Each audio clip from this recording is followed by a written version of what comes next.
So here in this session, we are going to discuss about hyperviruses and how they are benefiting to us, and we'll be discussing the types of hypervisors.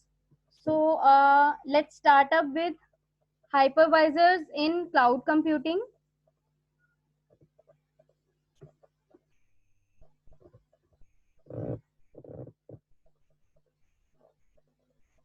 So hypervisor is what actually? What is hypervisor? Let's discuss it first. Hypervisor is basically a key to enable virtualization. So it is an advancement or evolution towards virtualization again. So hypervisor are basically virtual machine monitors that enable numerous virtual operating systems to simultaneously run on a particular computer system. So it is a virtualization software that allow multiple operating systems to run on the same computer concurrently. These virtual machines are also referred to as guest machine, and they also share the hardware of the physical machine like memory, processors, storage, and other related resources. This improves and enhances the utilizations of the underlying resources. The hypervisors here isolates the operating system from the memory host machine. The job of a hypervisor is to to cater basically the needs of the guest operating system and to manage it efficiently. Each virtual machine is independent and do not interfere with each other. Although they run on the same host machine, they are no way connected to one another. So even at times one of the virtual machine crashes down or faces any issue, the other machines continue to perform normally.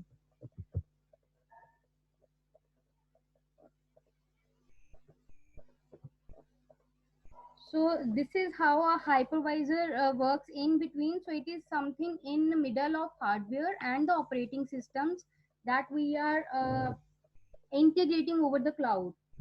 So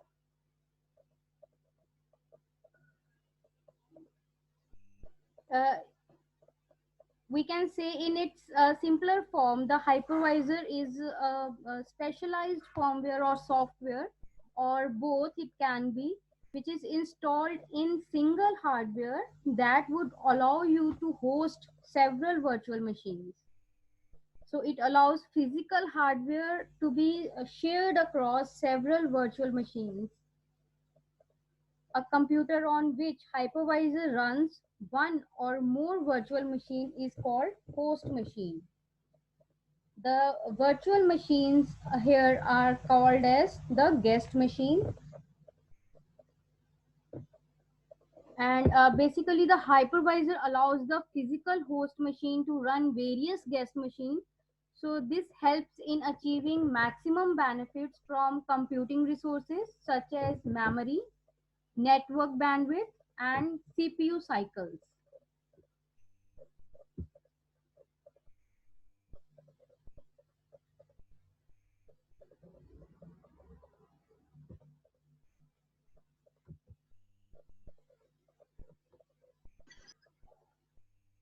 So here we can see that a virtualization software is what that allow multiple operating system to run on the same computer concurrently. It uses it can be used as a very thin layer of code in software or firmware to achieve fine grained dynamic resources sharing. It also provides the greatest level of flexibility in how virtual resources are defined and managed.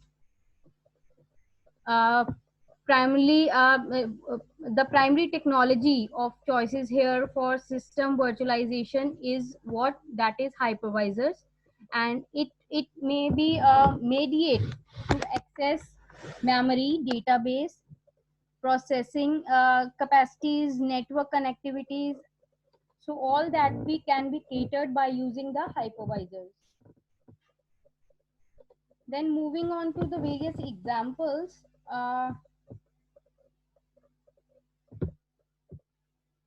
we are having a few examples. We Let's discuss one. We are taking the one here, that is VMware ESX.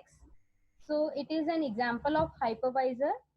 So they are like bare metal hypervisors architecture, meaning that they install directly on top of physical servers, and pa- uh, we can partition it into multiple virtual machines that can run simultaneously, sharing the physical resources of underlying servers. So each virtual machine represents a complete system here with, let's say, processors, memory, networking, storage, and BIOS, and we can say and it can run an unmodified operating systems and applications. So this is how we can use hypervisors in between to and take advantage from any of the components of computer systems. So moving on to next, this is how the virtualized systems are incorporated with hypervisors. So we are using here two servers as hypervisor servers. This is the virtual hardware one, that is A, and hardware 2. So these are the virtual hardwares. We are not actually owning them, and we are using them over the cloud. So by running here both the applications on the same hardware through a hypervisor, you can direct resources to the system that needs them. So with system A and B virtualized on the same hardware, the hypervisor can provide more processing capacity and memory to the application that is being used more heavily here.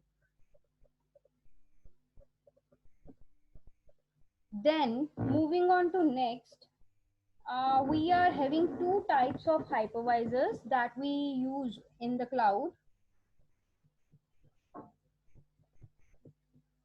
So the first type here is type 1 hypervisor. So this is actually the name of the type, that is type 1 hypervisor and type 2 hypervisor. So let's discuss about type 1 hypervisor first. So here type 1 hypervisor operates directly on the host hardware to monitor hardware and guest virtual machines, and it's referred to as the bare metal. So type 1 is the bare metal hypervisor that are deployed directly over the host system hardware without any underlying operating system or software.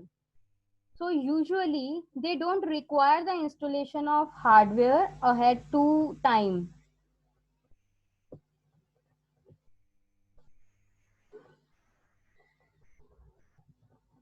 So instead, you can install right onto the hardware. This type of hypervisor tend to perform a powerful and requires a great deal of expertise to function it well. In addition, this type 1 hypervisors are more complex and they have certain hardware requirements to run adequately. So let's say due to this, it is mostly chosen by IT operations and data center computing. So here we can have a few examples of type 1 hypervisors here, that is Zen, XCN Zen, or Oracle VM server of Spark, Oracle VM servers of x86, or Microsoft Hyper-V, and VMware's ESX, that is, or we can say ESXi. So these are the two models under hypervisor type 1. Next, moving on to the type 2 hypervisor. So we are having type 2 hypervisor here.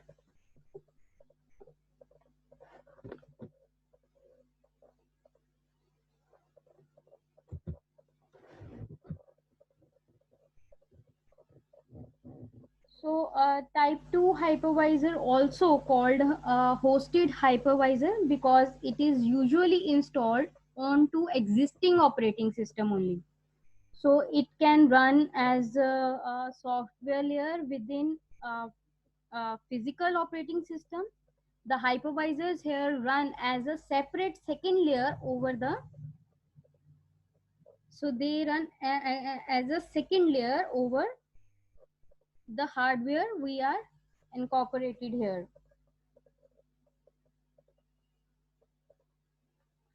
So while the operating systems runs as third layer, and they are not much capable to run more complex virtual tasks, people use it for basic development, testing, and emulations.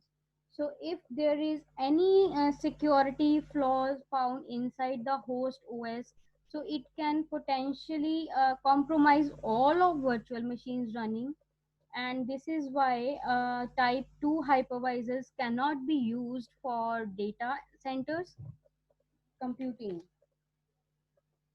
So we can say that these are designed for end user systems, and where security is lesser concern. So where security is of more concern, we are not going to opt for this.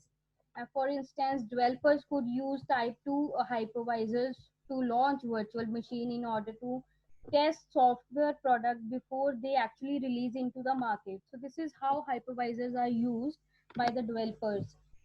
So we can have a few examples of hypervisor type 2 as well, as in we have VirtualBox, VMware players or workstations, and fusions. So these are the examples of hypervisor type 2.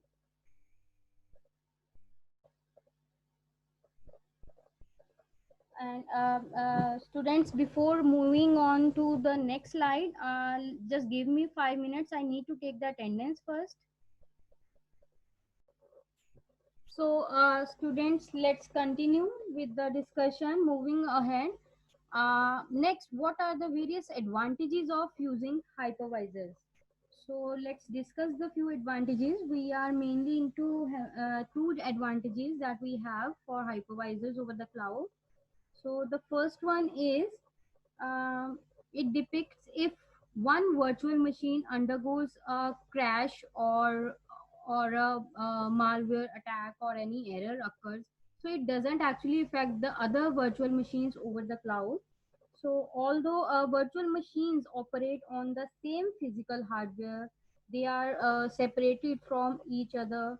So still, over certain grounds, hypervisors help us to identify that if any virtual machine over the cloud which are in connected undergoes any crash or error, so if it is affected, it will not impact the other machines over the network. The other advantage of using hypervisors is uh, virtual machines are very mobile as they don't depend on the underlying hardware. So since they are not linked to physical hardware, so we can easily switch. So switching between local or remote virtualized servers get a lot easier as compared to traditional applications. So here it also provide an ease with switching. So this is how the mobility, the portability increases. So this is all about hypervisors. So in this session, we have discussed about what actually hypervisors is and how we use them over cloud computing environment, and what are the various types of hypervisors.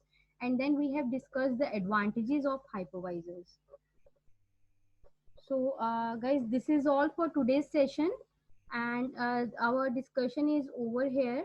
And if anyone is having any kind of doubt, you may put your and just drop the message in the chat box. I'll try to clear up your doubts.